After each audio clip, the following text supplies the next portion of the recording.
Dating Roundup Number 5, Opening Day by Zvi Moshowitz, May 27, 2025.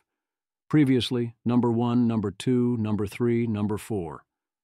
Since we all know that dating apps are terrible, the wise person seeks to meet prospective dates in other ways, ideally in the physical world. Alas, this has gotten more difficult. Dating apps and shifting norms mean it is considered less appropriate and riskier to approach strangers, especially with romantic intent, or to even ask people you know out on a date, which has a fat tail of life-changing positive consequences. People, especially men, are increasingly more afraid of rejection and other negative consequences, including a potential long tail of large negative consequences. Also, people's skills at doing this aren't developing, which both decreases chances of success and increases risk. So a lot of this edition is about tackling those basic questions, especially risk, rejection, and fear. There's also the question of how to be more hot and know roughly how hot you are and what other traits also help your chances. And there's the question of selection. You want to go after the targets worth going after, especially good particular matches. Table of Contents. 1. You're single because hello human resources. 2. You're single because you don't meet anyone's standards. 3. You're single because you don't know how to open. 4. You're single because you never open. 5. You're single because you don't know how to flirt. 6. You're single because you won't wear the fucking hat. 7. You're single because you don't focus on the people you want. 8. You're single because you choose the wrong hobbies. 9. You're single because you friend-zone people. 10. You're single because you won't go the extra mile. 11. You're single because you're overly afraid of highly unlikely consequences. 12. You're single because you're too afraid of rejection. 13. You're single because you're paralyzed by fear. 14. You're single because you're not hot enough. 15. You're single because you can't tell how hot you look. 16. You're single because you have the wrong hairstyle. 17. You're single because you're in the wrong place. 18. You're single because you didn't hire a matchmaker. 19. You're single, so here's the lighter side. You're single because hello human resources. Not all approaches and opens are wanted, which is fine given the risk versus reward. Also, it's worth noting that this is actually a remarkably small amount of not being attracted to the approacher. Alexander. I have updated this chart on the old article because it was confusing some people. As stated in the article, these responses were not mutually exclusive. 50% of women did not say that they didn't want to be approached exclusively because a man was unattractive. Only 16% of the women who said they experienced an unwanted approach cited unattractiveness exclusively. This was also not the full female sample. 34% of women did not have an unwanted approach experience at all. I've added an upset plot to the article if you want to visualize the sets of responses. But what it basically boils down to is that 84% of women who had an unwanted approach experience cited something aside from a mere lack of attraction. Image. This chart shows survey responses from women about why they didn't want to be approached, with not attracted being the most common reason at around 45%, followed by fear of harm at approximately 18%. The data indicates that while lack of attraction is a significant factor, other concerns like safety, inappropriate behavior, sexual, social, or professional, and miscellaneous reasons also play important roles in unwanted approaches. Remember, these are exclusively unwanted approaches. Presumably in the wanted approaches, the woman was indeed attracted. This still leaves the "there were other problems, but you were sufficiently attractive that I disregarded them" problem. Not getting any bonus points is already enough to make things tricky. You'll need otherwise stronger circumstances. It does seem clear that men are far too worried about being insufficiently attractive to do approaches. You're single because you don't meet anyone's standards. Big B, 19.5 million views. I hate when y'all applaud men for doing the bare minimum. Honey Badger Radio, 20 minute views. Genuine question. What is the bare minimum for women? Punished. Rose. 6'5", blue eyes, still has all his hair. Good job and position of power with many underlings. Ubers me everywhere. Buys me diamonds. Kind to animals. Wants 3 to 4 children. Good relationship with mother. Spontaneous and romantic. PhD with no corrections. Homeowner. Here's what you get in return from her, men. Ella. I think it's less how exactly men have their stat points distributed and more how many total stat points there are. Women will often tolerate dump stats if there's enough perks to balance out other areas. You have to notice the perks for them to count, which is tough on dating apps if the dump stat is too visible. But mostly, yeah. And I think it's true for everyone. Each person will usually have some particular actual deal-breaker level requirements or at least very expensive places to miss. Plus, some things really do override everything else, but mostly everything is trade-offs. You're single because you don't know how to open. Amit Kumar. Smile at cute strangers and shout it upon. Blaine Anderson. I surveyed greater than 13,000 single women last year, and exactly 95% said they wish they were approached more often IRL by men. If women shout when you approach, you're doing something wrong. Poll of my friend Ben Daly's Instagram following, which is virtually all single 18 to 34 one-year-old women in the US and UK. For anyone trying to learn, I teach a program called Approach Academy, approximately $100. I have no idea if Approach Academy is any good, and doubtless there are lots of free resources out there too. Either way, it's an important skill to have. And if you are single, don't want to be single, and don't have the skill, it's worth learning. If you're literally not trying at all, that's definitely not going to work. Alas, from what I can tell, Alexander is correct here, in that even the very spaces where the "you had one job" was actually approach women are increasingly coming out firmly against the one thing that ever works, and moving from an agenic narrative where you can make it work to an anti-agenic one where you shouldn't try. Alexander. Of everything I have ever posted, nothing has received more pushback from the manosphere than pointing out that half of young men have not asked a woman on a date in the past year, and a quarter have never asked a woman on a date ever. The male loneliness crisis is largely self-imposed. That you must approach women and ask them on a date, assuming you do not want to be perpetually single, would be the most obvious and basic advice you would have been given on early pickup artistry or relationship advice forums. When I write of the relationship advice becoming increasingly negative, this is what I mean. Instead of ascribing agency to men and giving them the most obvious and actionable advice, you need to talk to women, the entire space is littered with narrative excuses for why men cannot. But what about Me Too? Women do not want to be approached. Women only want a Chad type. Women are not good enough to approach. It is not men's fault. The entire fabric of society needs to change to make it easy for men to approach. Anti-agentic narratives. Excuses. None of these are actionable advice. No one telling you these things is giving you a solution. They are just complaining and want to vent their victimhood.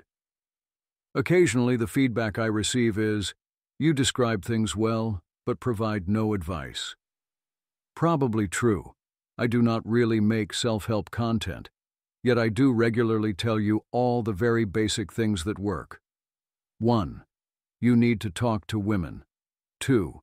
You need exciting social hobbies that put you in contact with women and that women like. 3. You need to rid yourself of antisocial vices, hobbies, and habits. 4. You need to hit the gym and lose weight. 5. You need to fix your physical appearance. You are all free to work the details of these things out however you please, but these are the basics that cover how you meet women and if you pass the initial bar of attraction. They are obvious and do not require you to know any hidden secrets or subscribe to any fringe ideological beliefs.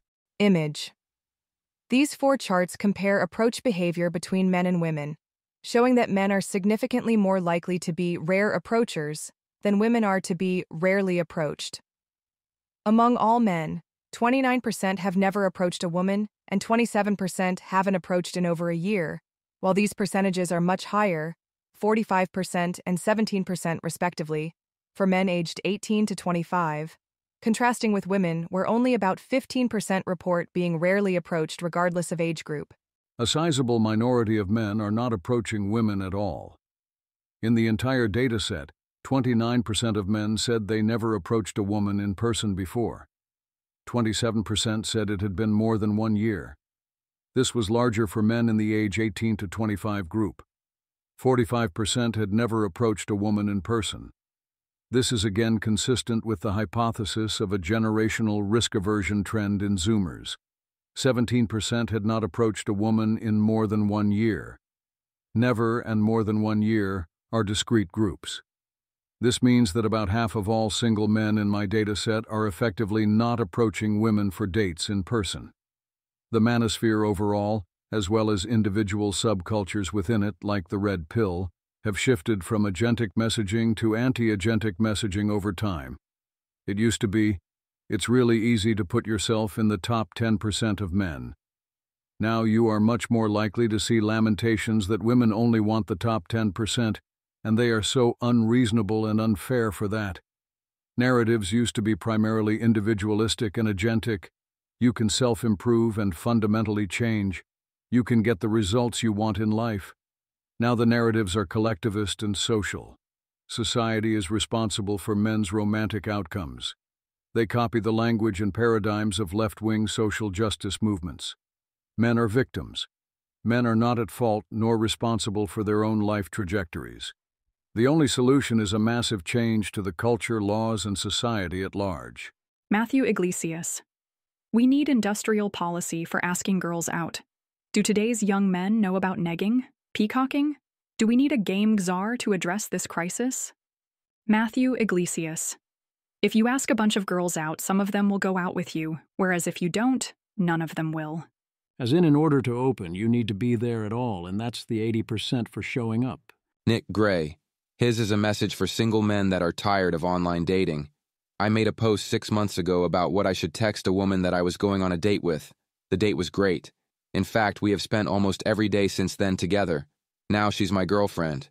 Guys, if you're frustrated with online dating, I have some advice. Delete your dating apps and start going out every single day. You need to the gym, go to the grocery store, go work from cafes. You need to try a new group fitness class every other day, go to yoga and Pilates, and join meetups for things you're interested in. Be someone who is out and about. Talk to strangers, make friendly conversation, add value, and don't be sketchy. Continues, but you can guess the rest. The central idea is IRL surface area. You're single because you never open. Yet despite knowing that fortune favors the bold, many continue not to ever try. Julian, today my dad asked me if I ever approach beautiful women on the street to ask them out. I told him that I've literally never done that, and I saw true sorrow in his eyes. 1.7 million views. Julian, you see, Dad, there's this thing called Hinge. It's a lot easier, really. It's not as scary. Having a tweet go viral is actually almost never good. Now, nearly 2 million people know I am scared of talking to women. Twitter, when I have a cool idea about AI safety to share. Sleeping face, sleepy, bed, yawning. Twitter when my dad implies I have no riz. Eyes, double exclamation mark, police car light. Implies, flat out tells you, or you flat out telling him, do better. Indeed, we seem to keep hearing stories like this reasonably often. It's not this easy, but also it can be a lot easier than people think. Val, how do people get girlfriends? I'm being serious. Critter. A college friend of mine was single his whole life. He was getting depressed and asked for my advice. I told him to ask out 20 people on casual dates. He asked 2. The second one became his girlfriend. It's that simple. But no, I want to swipe from the bathroom and have a series of convoluted online conversations that go nowhere. Okay, do that then. Enjoy. My friend was average looking, 5 feet 8 inches tall, and deaf. But keep enjoying your fantasy that you have it hard. Nobody. Got a girlfriend once because I accidentally smiled and waved at her thinking she was someone I knew. Conrad Kurz. I literally asked a coworker on a date once because I heard her talking about wanting to see a movie and not having a ride to the theater, So I just asked her if she wanted to go a bit before her shift ended. We're not together anymore, but it really is that easy. Just ask someone in person. Labor force. I once talked to a complete stranger at the train station. She was a tourist in her first week in my country. After losing sight of each other, 1 year later we got married. We have been married for the past 10 years and have a 7-year-old son. Be polite. Be confident. Try. Critter, what is a low-key date? It's a date that's a small investment and easy to say yes to. Lunch this weekend. Studying together in the library. Getting coffee. Going to a local event. Think of something you might say yes to if a friend asked. Even if you... Do I ask friends/acquaintances? Be careful. Asking someone out can possibly damage your network of friends, employee relations, etc. I wouldn't ask 20 coworkers out. You will get a reputation. Only ask friends or coworkers if you have some confidence it's a yes. Asking strangers is cost-free, but we're busy. Then who do I ask? I've gone on dates with waitresses. Ask after their shift. Starbucks employees and girls on the subway. If you're attracted to someone, be cool and direct and just ask. What do I say? Ask as if you were asking someone for the time or where the nearest gas station is. Hey, I think you're really beautiful. Can I buy you lunch/coffee sometime this weekend? It's better to chat them up first, but if you can't, just ask. How do I avoid seeming creepy/awkward? This isn't risk-free. Some may think you're a creep. Others will be flattered. Outcomes are hard to control. Intent is what matters. Try not to get too wound up. Creepiness is a result of intensity. Timing matters. But just relax and ask. You're single because you don't know how to flirt. Many such cases. When single and it's safe and appropriate, always be flirting. Goob. If someone is flirting with me, I need them to literally say, I'm flirting with you, or else I'm just like, wow, they're nice. Annie. This is why, as a prolific slut, I just flirt with any person up to my standards and escalate until I receive any sort of pushback. That might actually be correct if you're good at noticing subtle pushback, at least within the realm of the deniable, and until they clearly know you're flirting. If they can't tell you're flirting, then you kind of aren't flirting yet, so you're probably fine to escalate a bit, repeat until they notice. Online makes it even trickier. What even is flirting? It turns out Lolita's likes here were on Instagram, where I am led to believe this is indeed how this works, whereas on Twitter the odds this is what is happening are lower. But yeah, DM her anyway if you're interested. The Catholic engineer. Attention, boys. This is how girls shoot their shot on Twitter. Take note. Lolita just followed back this guy and liked 3 of his posts. If he doesn't catch the clue that I want him to talk to me, I'm killing myself. Park Slope Dad. Just DM him, what are you waiting for? Lolita, I'm not a man and I already sent a signal? What a gay question. Lolita, guys, it has been 2 hours, 40 minutes, and still no text. Should I kill myself already? Kimberly. There's nothing wrong with initiating. Can you imagine having the principle that the man should always initiate, and you miss out on the love of your life this way? Lolita, I already initiated Lowell. I followed him and likes 3 posts on a row. That's initiating. Women don't do that just because. Lolita, I just want to let everyone know, since apparently this is everyone's business now, that he indeed texted me on Instagram. He isn't as stupid as men on Twitter, thank God. Devaya, tag yourself I'm not sure how old you are married person who follows and likes a few posts just because. Lynch. I feel someone calling themselves Lolita may have a non-standard opinion of good dating strategies or norms. Davita, lol, yes, Ty, I missed that part. Ian Hines. I'm the guy who has apparently flirted with dozens of women without realizing it. Andrew Retek. By this standard, a lot of unavailable women are flirting with me on Twitter. Normie MacDonald. Something I routinely find myself telling people in regards to dating and relationships is that they have no reason to be creating these arbitrary, meaningless, ego-saving rules for themselves. Okay, congratulations. You don't text first. You saved your imaginary dignity while the other girl gets an engagement ring. The dance matters. Ideally, you want to do the minimum required to get an escalation in response, where that escalation will filter for further interest and skill. I would certainly try to do that first. But if it doesn't work, and this wasn't a marginal situation, time to escalate anyway. The deniability is not only key to the system working and enabling you to make moves you wouldn't otherwise be able to make. It's also fun, at least for many women. Misha, how much do you enjoy the plausible deniability aspect of flirting? What's your gender? A lot. Male, 27%. Not much. Male, 56.9%. A lot. Female, 10.3%. Not much. Female, 5.7%. Also, it's essential, as in you try to think of a counterexample and you fail. Emmett Shear, what is flirting minus plausible deniability? Misha, hey there, handsome, is flirtatious and undeniable. As confirmed by Claude, there's still plenty of plausible deniability there, and full uncertainty on how far you intend to go with it. Ambiguity and plausible deniability between harmless fun flirting versus actually going somewhere flirting is a large part of the deniability and also the core mechanism.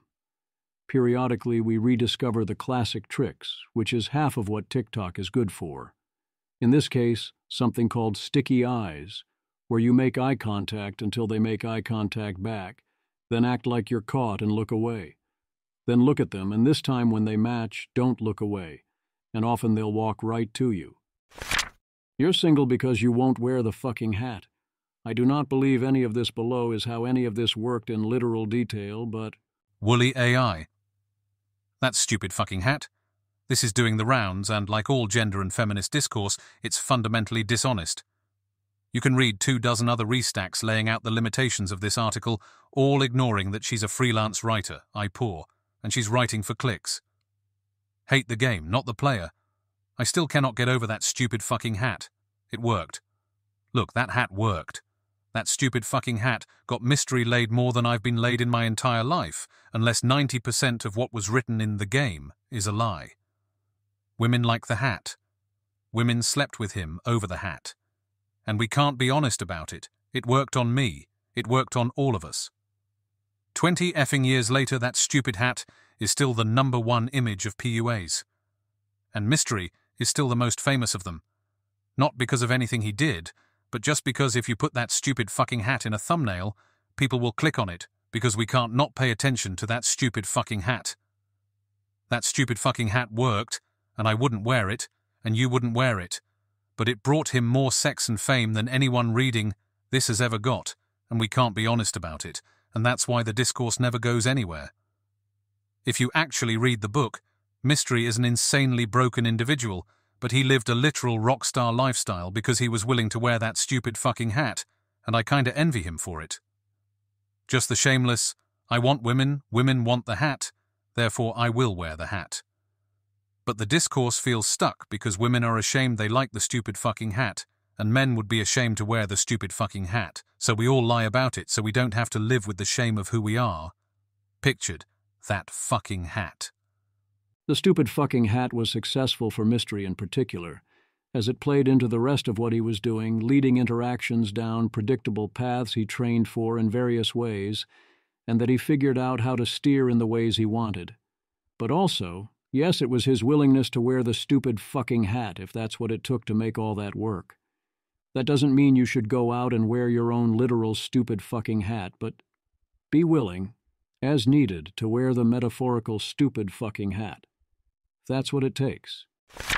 You're single because you don't focus on the people you want. Cosmic Cowgirl. The only dating strategy worth your time is to be as weird as humanly possible and see who rocks with it. The best part Abby to this tweet is seeing all the people responding that the way they met their partners/spouses is by being weird. There is hope for us weirdos yet. Not quite. You should be exactly as weird as you are. Being intentionally extra weird would backfire, but yes, you mostly want to avoid hiding your weird once you are finished getting reps. Should you put your small painted war figurines in your profile? One woman says no, but many men say yes. Shoshana Weissman. Hey men, please don't put the small war figurines you've painted in your Hinge profiles. This does not help. We will date you sometimes despite this, but Yes, they were well painted. Please stop asking. Jarvis, it can't hurt. Shoshana, no, Jarvis. If you're looking to maximize total opportunities, you definitely don't put things like painted war figurines in your photo. However, they offer positive selection to the extent you consider the relevant selection positive, so it depends, and a balance must be struck. I would only include them if I really cared about war figurines.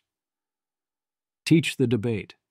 Andrew Retek versus Razib Khan on letting your interest flags fly.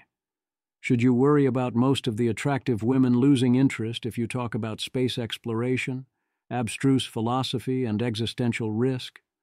Only to the extent you'd be interested in them despite knowing they react that way.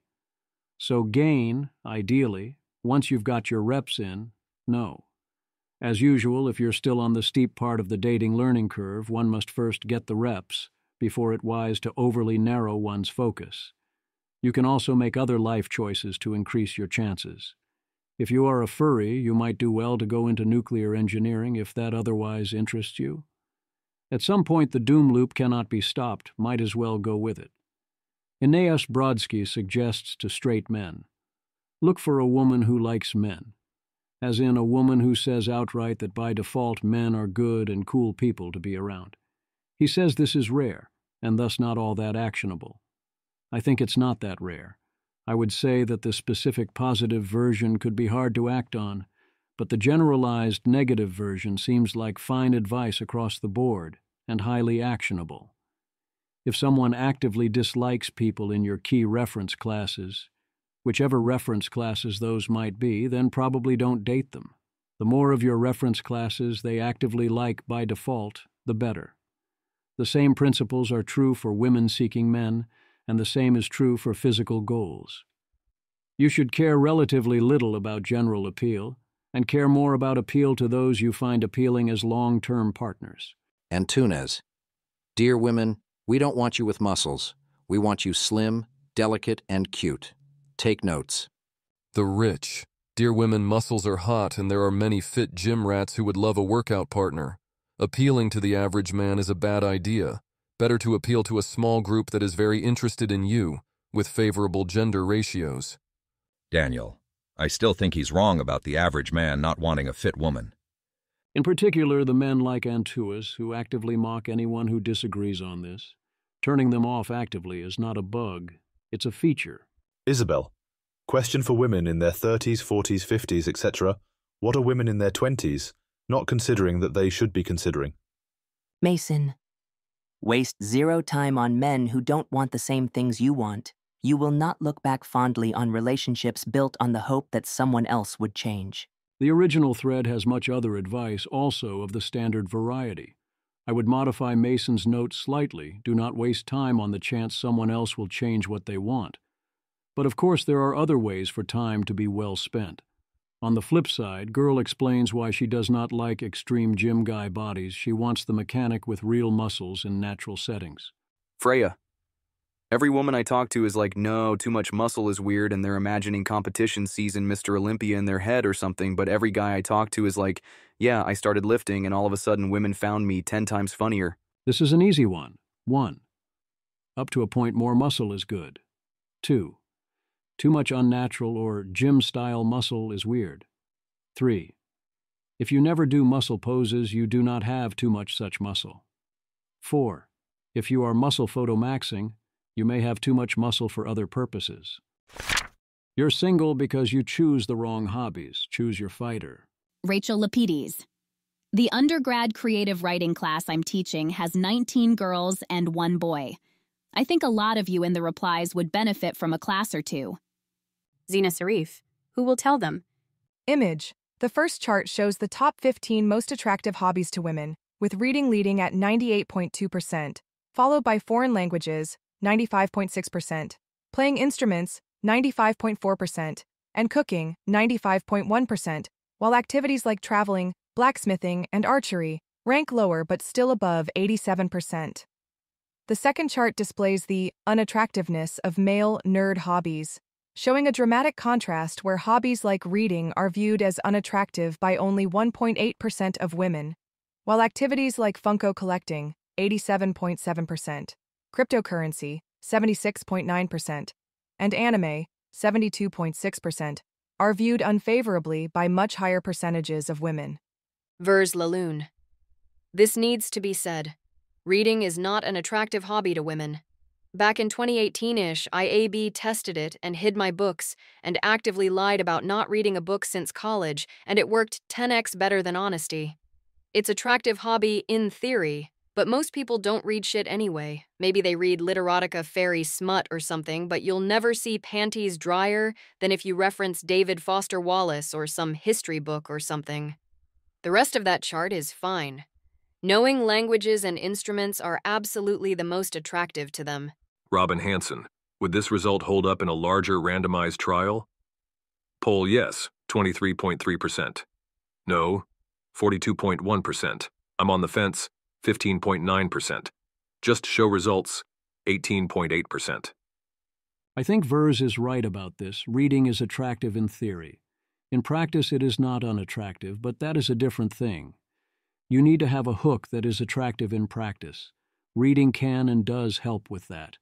Reading leads to knowledge and skills and being interesting, which are themselves attractive. You want to be read maxing.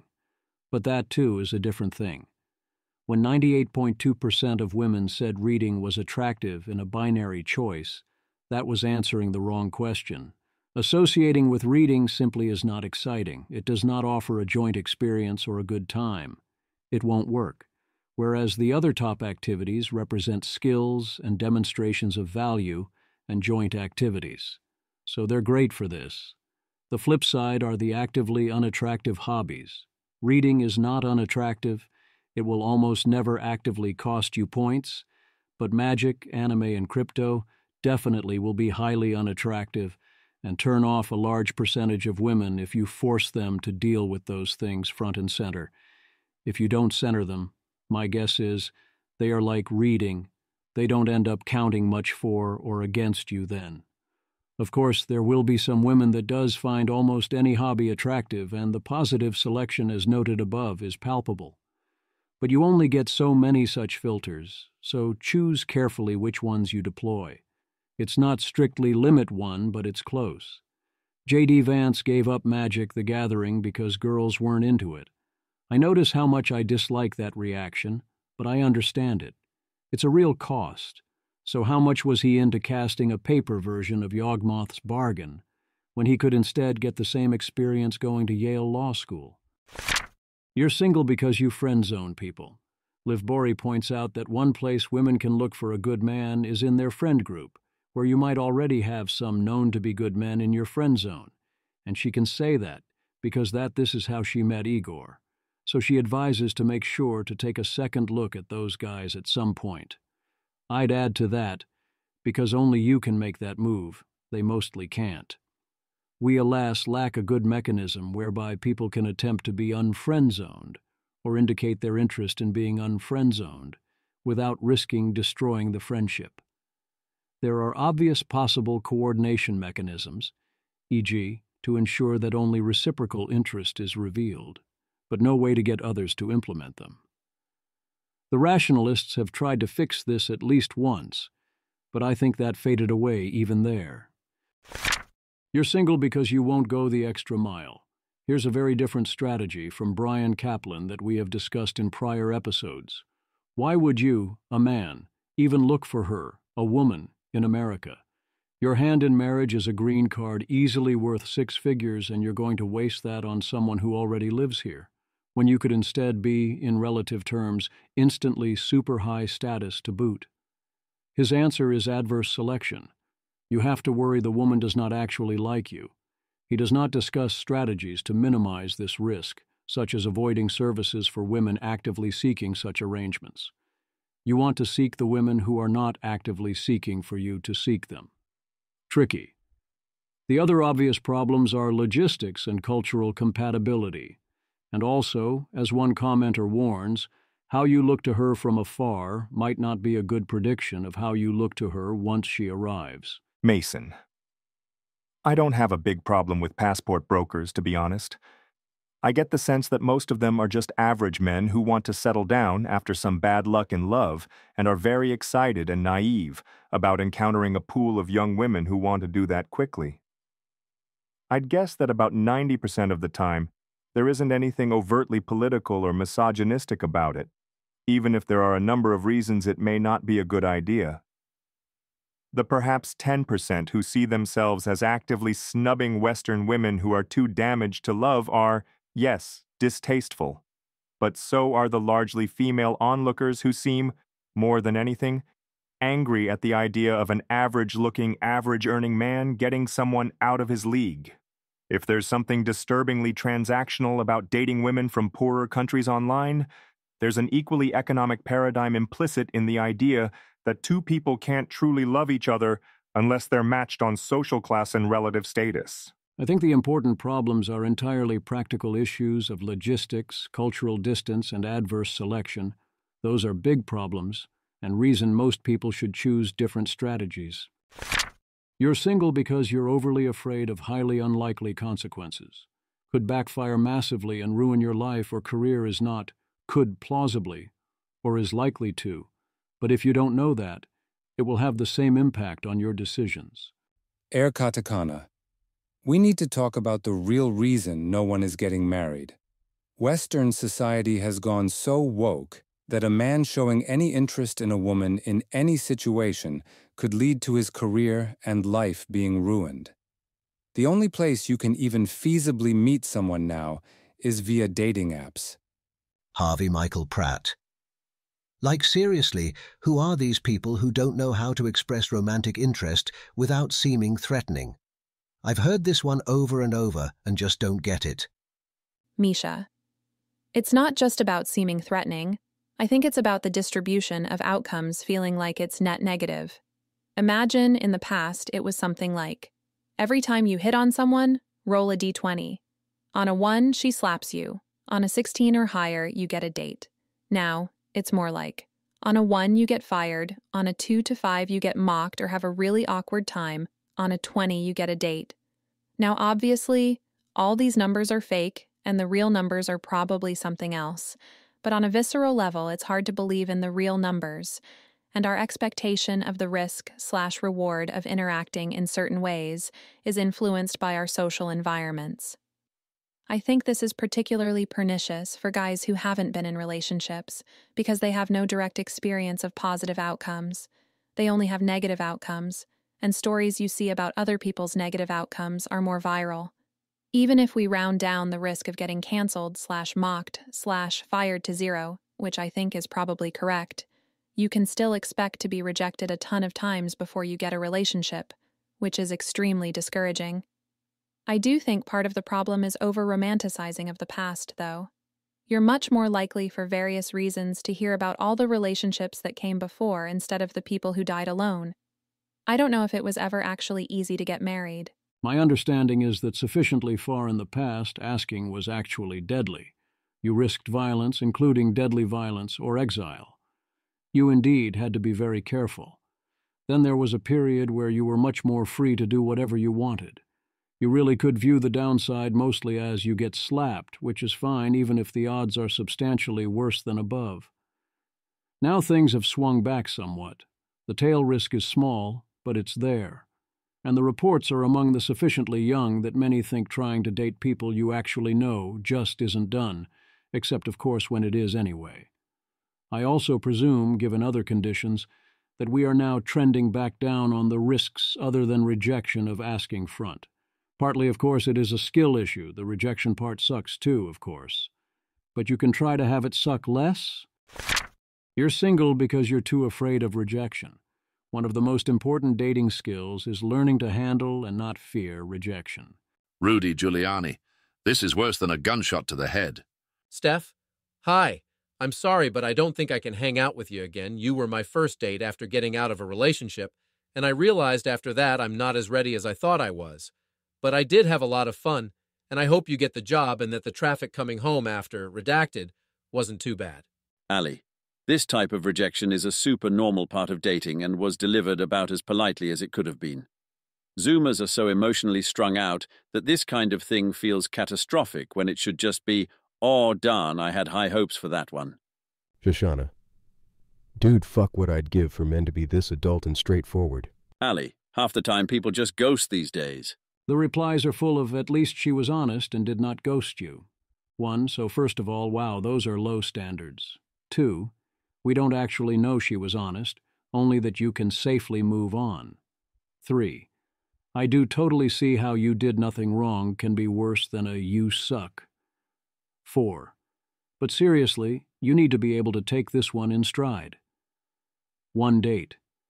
Being unusually averse to rejection, as Robin Hanson reports here, really sucks and is something one should work to change, as it is highly destructive of opportunity, and the aversion mostly lacks grounding in or correlation to any consequences beyond the pain of the rejection. Robin Hanson. I'm unusually averse to rejection.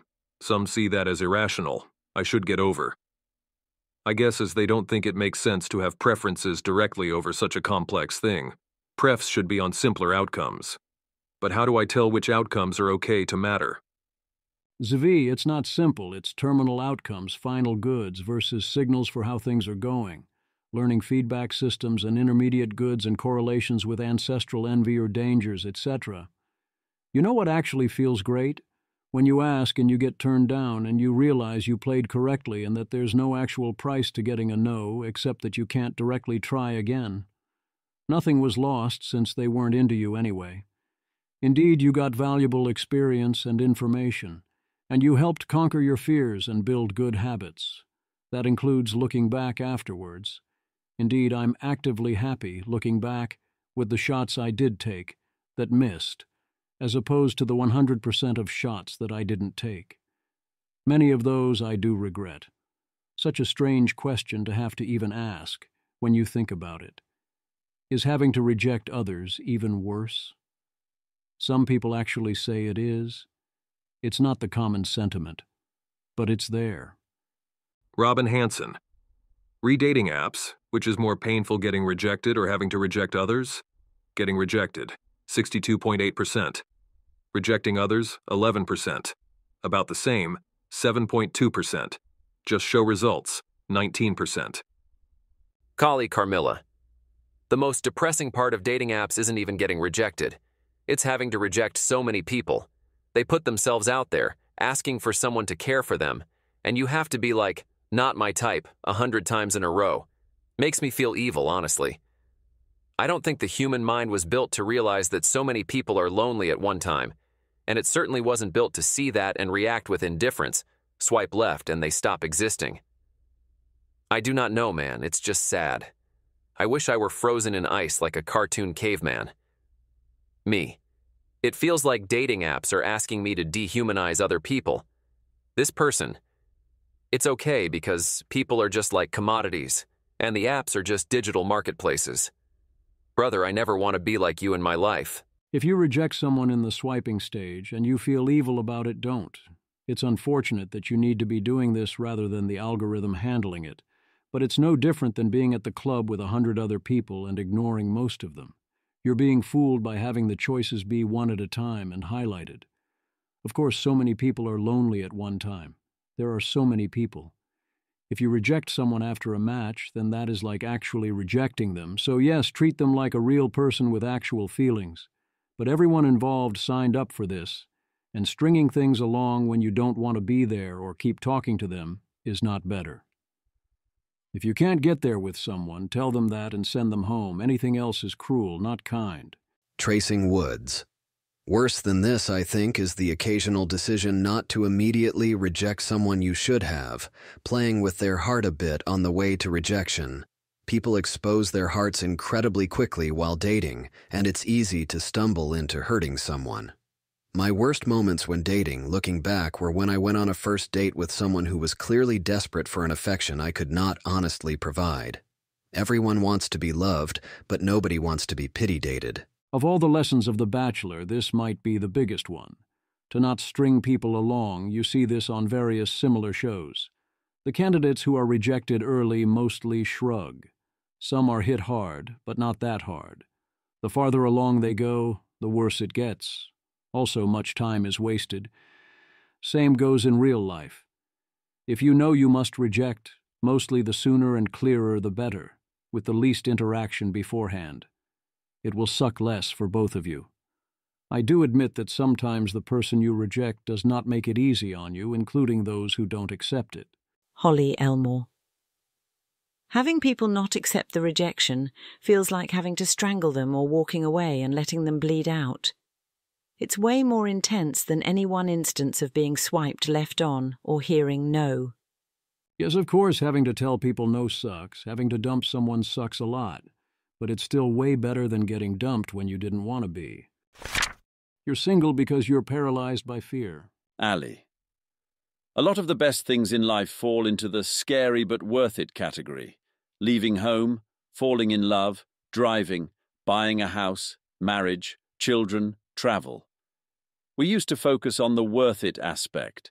Now we hyper-focus on the scary, and we're paralyzed by the fear. Shoshana Weissman, damn straight.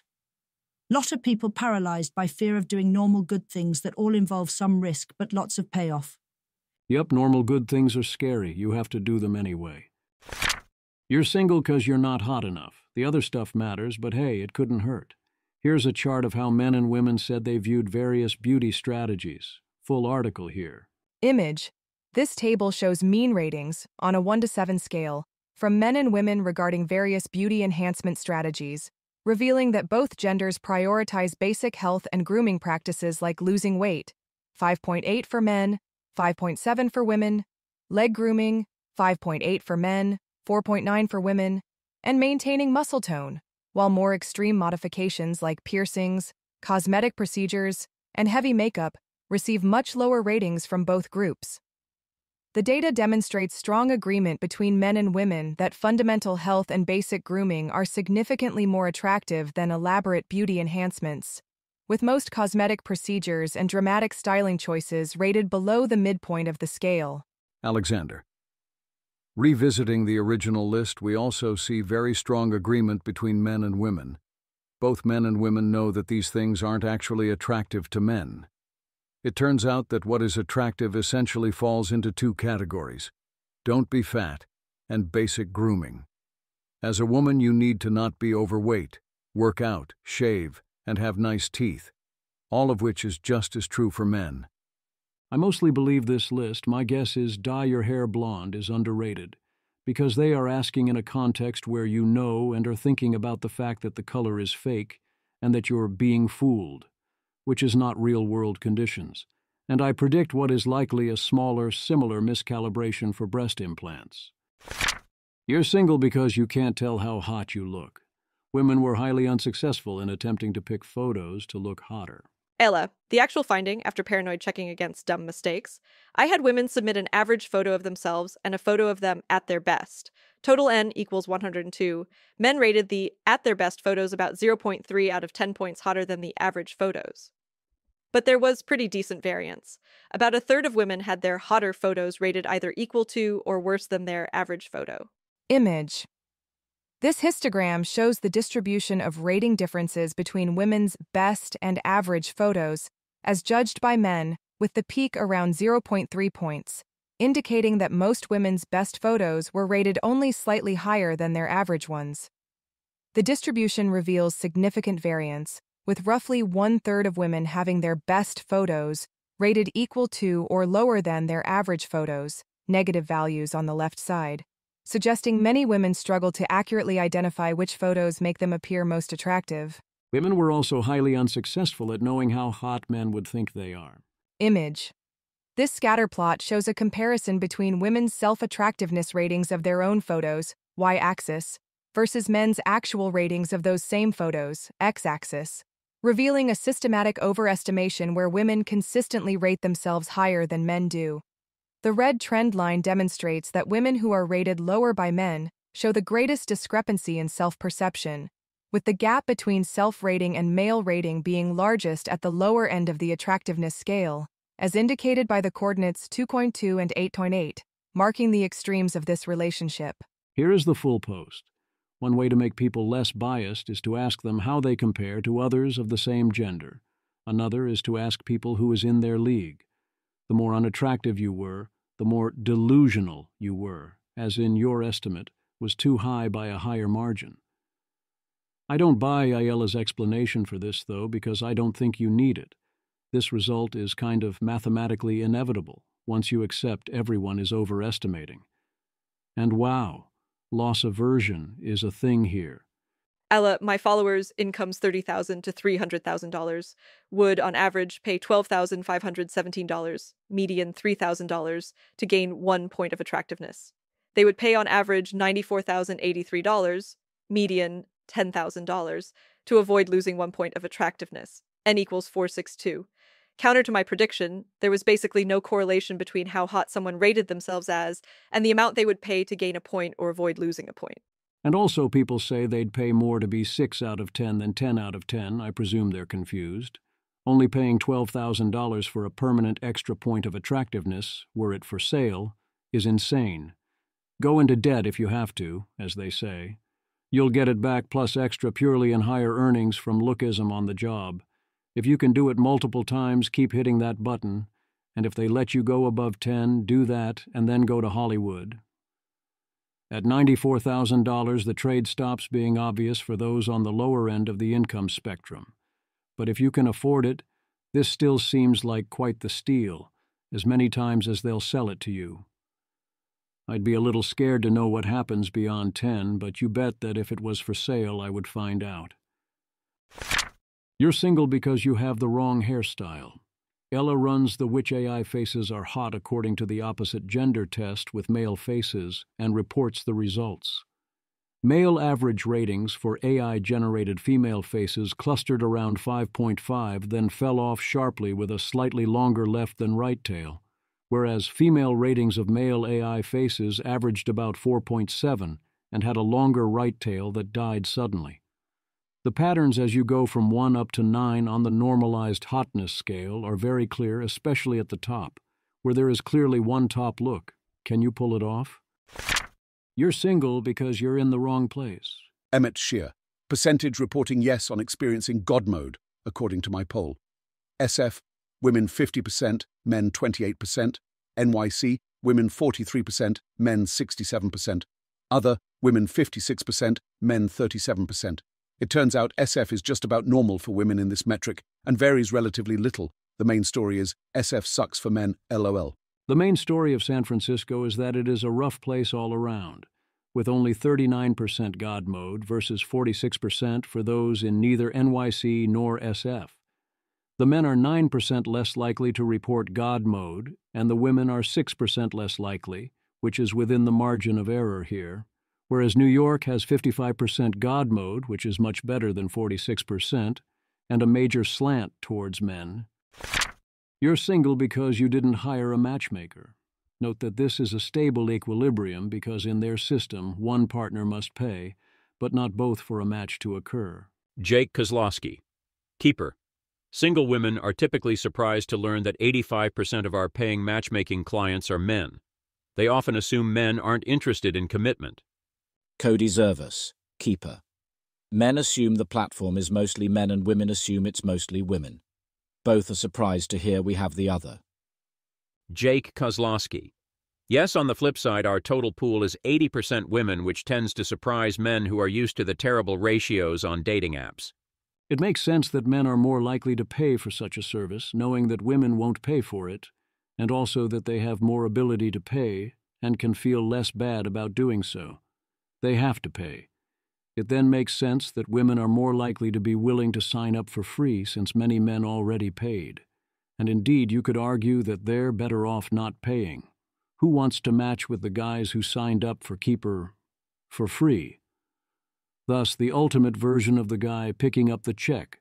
And as a result, the women greatly outnumber the men because it's a lot more attractive to sign up for free, which in turn makes it more attractive for men to pay. You're single, so here's the lighter side. Some very bad pickup lines, another swing and a miss. Warren Kinsella, still the best online exchange ever. Karen, why can't I find a guy like this? Ugh. Robert Plant, hey. Karen, no. Robert Plant, I'm literally the guy in the pic. A bold move. Daisy, Unpopular or popular dating opinions? Tomasz Łakome. Day, month, year is objectively correct. Finally, a version you can trust. Jessica. It took so many years to develop effective birth control for men, but I'm so glad the Cybertruck finally arrived.